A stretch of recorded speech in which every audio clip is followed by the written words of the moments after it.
रबी season में खेत में कम पानी की उपलब्धता वाले किसान मसूर की खेती करते हैं। सागर में करीब 25,000 हेक्टेयर से अधिक भूमि पर मसूर की खेती की जा रही है, लेकिन इस फसल पर रस्ट नाम की बीमारी का प्रकोप मंडरा रहा है, जिसमें पहले फसल के पत्तों पर छोटे छोटे से लाल धब्बे आते हैं। इसके बाद पौधा सूखने लगता है।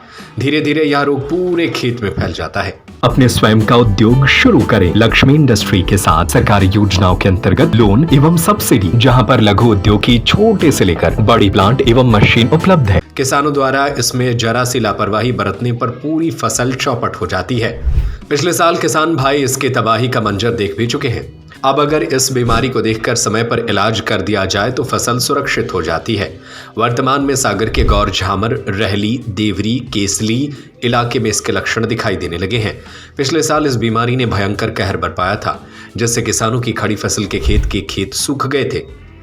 सागर कृषि विज्ञान केंद्र बिजोरा के प्रभारी और वरिष्ठ वैज्ञानिक डॉक्टर आशीष त्रिपाठी बताते हैं कि अगर फूल आने के समय यह बीमारी आ गई तो इसमें काफी नुकसान होता है। अगर फली आते समय यह बीमारी आती है तो थोड़ा सा कम नुकसान होता है।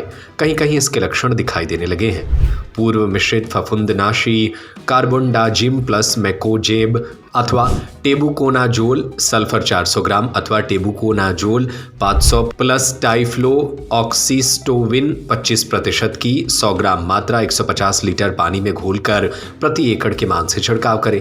किसान अगर इन दवा का प्रयोग करते हैं तो निश्चित रूप से समय रहते बीमारी को कंट्रोल कर सकते हैं। देखिए, मसूर का जो रकबा है हमारे ज़िले में करीब 25 से 30 हज़ार हेक्टेयर में इस साल मसूर की खेती है।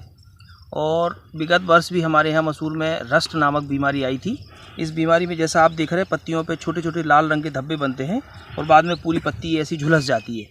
अगर ये फूल आने के समय बीमारी आ गई तो काफ़ी नुकसान होता है, और यदि फली आते समय ये बीमारी आती है तो थोड़ा सा कम नुकसान होता है। तो कहीं कहीं इसके लक्षण दिखने लगे हैं, तो किसान भाइयों को सलाह है कि टेबुकोनाजोल या पायराक्लोस्ट्रोबिन या और कोई जो नई जनरेशन के फंजीसाइड है जिनकी कम मात्रा उपयोग की जाती है, जो फंजाई या फफूंद के द्वारा ये बीमारी होती है उसके बढ़ने को रोकता है, तो किसान भाई इन दवाइयों का उपयोग अगर करते हैं तो निश्चित रूप से ये बीमारी को हम समय रहते कंट्रोल कर लेंगे।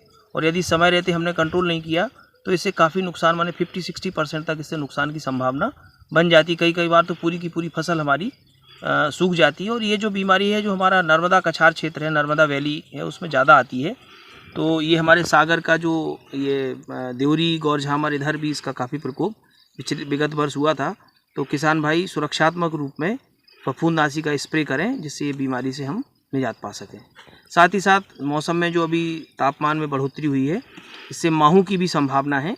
तो यदि माहू एक रस चूसक कीट है और इसके द्वारा फसल का रस चूसा जाता है और ये फिर फसल को कमज़ोर कर देता है, तो किसान भाई इसके लिए बाद में पहले आप बीमारी को नियंत्रित करें और उसके 1 सप्ताह बाद आप जो माहू है नामक कीट है उसके नियंत्रण के लिए कोई भी सर्वांगी कीटनाशी जैसे इमिडाक्लोपिड 17.8 SL या इमिडाक्लोपिड 30.5% या थाइमेथॉक्सैम या आपका कार्बोसल्फ्यूरान, कोई भी एक फफूंदनाशी का कीटनाशी का छिड़काव कर सकते हैं। स्वरोजगार अब आपके द्वार। अपने स्वयं का उद्योग शुरू करें लक्ष्मी इंडस्ट्री के साथ। सरकारी योजनाओं के अंतर्गत लोन एवं सब्सिडी, जहां पर लघु उद्योग की छोटे से लेकर बड़ी प्लांट एवं मशीन उपलब्ध है। पेपर डिस्पोजल उद्योग, मिल्क प्रोसेसिंग उद्योग, कुरकुरे चिप्स उद्योग, मसाला उद्योग, अगरबत्ती उद्योग, बेकरी उद्योग, कटीले तार उद्योग, नमकीन उद्योग, फ्लोर मिल, आटा चक्की, पापड़ उद्योग, कील उद्योग, पशु आहार उद्योग, तेल उद्योग, राइस मिल। हमारा पता है चमेली चौक स्कूल के पीछे, रविशंकर वार्ड, सागर। 9893212448,